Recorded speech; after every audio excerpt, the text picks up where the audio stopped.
ಸೌಂದರ್ಯ ಲಹರಿ ಕಲಿಕೆಗೆ ತಮ್ಮೆಲ್ಲರಿಗೂ ಹೃತ್ಪೂರ್ವಕವಾದ ಸ್ವಾಗತ. ನಾನು ನಿಮ್ಮ ಪೂರ್ಣಿಮಾ ಮಂಜುನಾಥ್.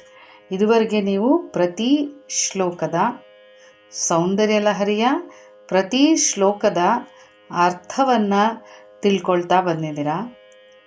ಹಾಗೆ 5 ಶ್ಲೋಕಗಳ ಜೋಡಣೆಯನ್ನು ನಾನು ಒಂದು ಆಡಿಯೋದಲ್ಲಿ ಕೊಡ್ತಾ ಬಂದಿದ್ದೀನಿ. ನಿಮ್ಮ ಎಲ್ಲರ ಅಭ್ಯಾಸಕ್ಕಾಗಿ ಇದು ಉಪಯೋಗ ಆಗತ್ತೆ ಅಂತ ನಾನು ಭಾವಿಸ್ತೀನಿ.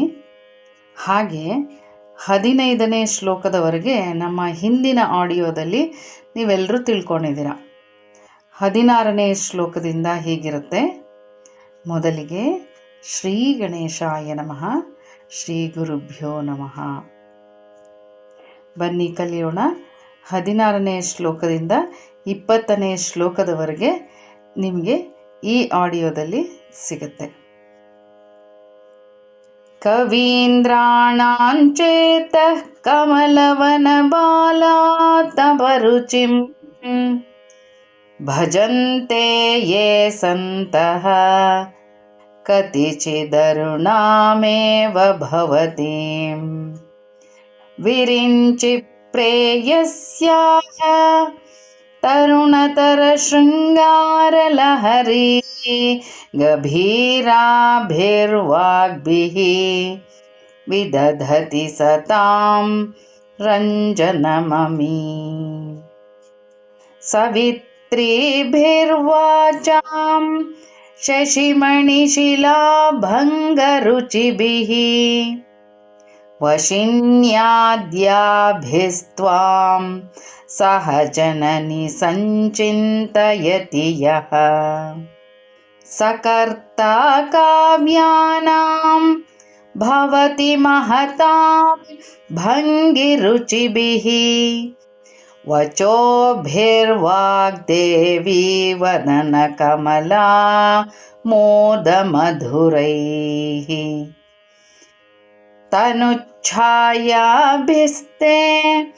ತರುಣತರಣಿಶ್ರೀಸರಣಿಭಿಃ ದಿವಂ ಸರ್ವಾಮುರ್ವೀಂ ಅರುಣಿಮನಿಮಗ್ನಾಂ ಸ್ಮರತಿ ಯಃ ಭವಂತ್ಯಸ್ಯ ತ್ರಸ್ಯಧ್ವನಹರಿಣ ಶಾಲೀನನಯನಾಃ ಸಹೋರ್ವಶ್ಯಾವಶ್ಯಾಃ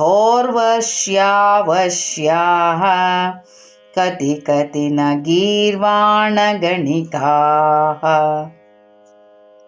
ಮುಖಂ ಬಿಂದುಂ ಕೃತ್ವಾ ಕುಚಯುಗಮಧಸ್ತಸ್ಯ ತದಧೋ ಹರಾರ್ಧನ್ ಧ್ಯಾಯೇದ್ಯೋ ಹರಮಹಿಷಿತೆ ಮನ್ಮಥಕಲಾಂ ಸಸದ್ಯಃ ಸಂಕ್ಷೋಭಂ ನಯತಿ ವನಿತಾಯಿತ್ಯತಿ ಲಘು ತ್ರಿಲೋಕೀಮಪ್ಯಾಶು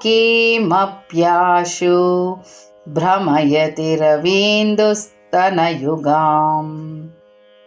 ಕಿರಂತೀಮಂಗೇಭ್ಯಃ ಕಿರಣನಿಕುರುಂಬಾಮೃತರಸಂ ಹೃದಿ ತ್ವಾಮಾಧತ್ತೆ ಹಿಮಕರಶಿಲಾಮೂರ್ತಿಮಿವ ಯಃ ಸಸರ್ಪಾಣಾಂ ದರ್ಪಂ ಶಮಯತಿ ಶಕುಂತಾಧಿಪ ಇವ ಜ್ವರಪ್ಲುಷ್ಟಾನ್ ದೃಷ್ಟ್ಯಾ ಸುಖಯತಿ ಸುಧಾಧಾರಸಿರಯ ಸುಖಯತಿ ಸುಧಾಧಾರಸಿರಯ. ಹೀಗೆ 20ನೇ ಶ್ಲೋಕದವರೆಗೆ ಅಭ್ಯಾಸ ಮಾಡಿ. ಇದುವರೆಗೆ ಪದಗಳನ್ನು ಕಲ್ತಿದ್ದಾಗಿದೆ.